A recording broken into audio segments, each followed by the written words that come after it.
It definitely felt good. I want to get this off my chest. I apologize. I was aiming for a finish because I know everybody's been talking about me having a finish. And that first round, you can clearly see it was there. And I guess you could say I rushed it, man's had heart, and that's what ends up happening with the Mexican warrior like Irwin Rivera. Dude has heart, and it automatically pushed him. So, but besides that, I love the fight, love the win. I love my hands that I end up putting together, and I go ahead and say I have better hands than Odell Beckham. So tell him that he gets a nice challenge if he wants me to go ahead and see who has the best hands. Hands down. Nice. Well, I was going to say, I mean, you talk about wanting to finish. I thought you hit him with everything you could, and the guy just wouldn't go down. So, I mean, is there any part of, you in your mind, you're going like, what do I got to do tonight? It kicked in. It literally kicked in. Second round, and, with my corner and all up on my bumper. Because they know that I am a finisher. They know that I can put things together. Now it's just about me putting it together. And like I stated, you can go ahead. I'll give myself like a C+ on performance today, and I know it's going to end up improving. But I don't know if y'all end up seeing it. My takedown defense was on point, and not only that, my kicks was out there, and I was landing those bad boys. They might as well put me in the win cycle of the whirlpool because my boys was letting those legs off. You feel me? It was impressive. I thought you had done enough to get the win, no question. They go into the split decision read. What's going through your head at that point? At the end of the day, I'm only still thinking about the first round because I should have finished it. That's just honestly how I looked at it. And granted that when you leave it to the judges, stuff like that happens. And no matter how you end up looking at it, stuff in that direction really happens. And the same thing I was saying earlier, I just got this in. They said if I get to 100K followers, they'll let me fight Derek Lewis. Black Beast, all right, for a bucket of chicken. Let's make this happen. All right, 100K followers on my Instagram. Let's make it. Push it. He doesn't have to get to 135. Oh, no, he don't. Tell him I'm moving up weight. I'm moving up weight for him because I want to eat freely. People don't get that when you're able to eat freely. Nice. Well, last thing for me, I mean, I don't know if it'll be Derek Lewis next or somebody else, but when would you like to fight again? It looks like maybe a couple scratches. You might want to heal up a little bit, bumps and bruises, but when do you want to come back? Well, shoot, if they let me come back on tonight, I'll fight Covington. Like, Big Brother Woodley, he'll tag me in. I'll love to have that fight. But if not that, give me in 2 weeks. 2 weeks, next week, anything that's possible. I want to go to Abu Dhabi. I know all y'all want to go to Abu Dhabi. We need to go together. We could take like a family trip, and I'll bring the chicken. You feel me? I'll bring the gravy too. Kool-Aid, pancakes, everything we can think of, whatever y'all want. Just tell me. I got y'all. Andrea, a lot of the narrative leading up to this fight was whether your cardio would last through 3 rounds, showing improvements in the octagon. So do you think you did enough to sort of silence the doubters in there?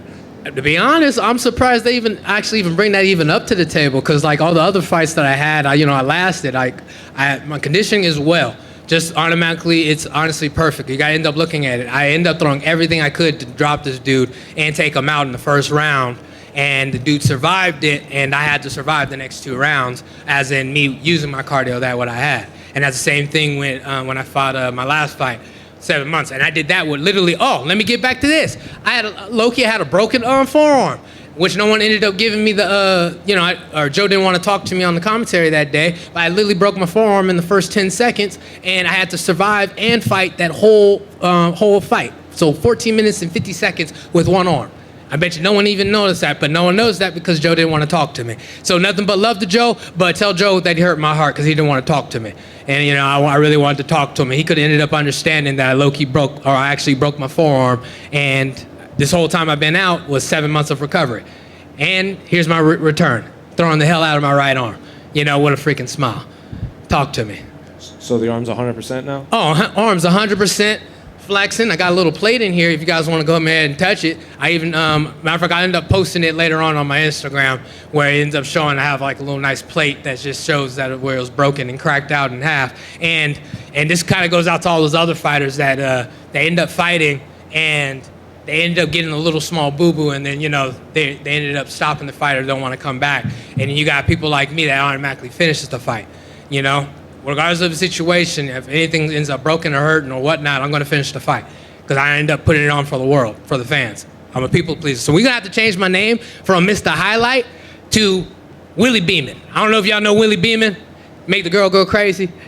No, nothing? Any given Sunday? Yeah. Okay. Just making sure. Willie Beeman, call me that. Or the People's Choice. I like People's Choice. You're going to come out to, my name is Willie? I'm going to come out to that next fight. I got you. Willie. My name is Willie. Beeman. Make the girl go crazy. Okay. one final one. You said you got 7 months of ink on you? Oh, yeah, 7 months of ink, because that was literally what I was doing from all the injuries. I don't know if y'all want to be able to see my back, but I got to show my back. See, the whole back piece, samurai, you feel me, with the afro, okay? And then, you know, little extra ink work over here, there, my chest, all like 7 months of just life of putting things together. And it honestly tells my whole story, you know? So it's recovery, automatically moving on, and honestly improving to be better than you was yesterday, you know? Because at the end of the day, this is what we are. We're in a bad world that honestly needs to be worked on, and we're only how we're able to do that is by doing that together, you know? So that's something we got to make progress on. Andre, you said that your ink, to your far left, your ink tells your whole story. What's the next part of your story? Next part of the story, you know, I end up having 2 kids, a newborn this year, in April 13th, named June, and I'm still fighting to get in my first son's life, so that's the next part. It's honestly making progress of me being a good father. And for me being a good father, so added situation. I was in a car accident, a bad one, like a month and a half ago. And to be honest, when that situation happened, my whole life flashed in front of me, and it was like the first thing that popped in my head was, when am I going to leave my kids, you know? And on that situation, it's got to leave a legacy. And so for right now, it's pushing to be the best in what I'm doing, and clearly finishing fights. So I finish fights, and finishing them, you know, people can end up looking at it, instead of saying, hey, he's an artist, they're going to be saying he's a finisher that loves to put art in his work.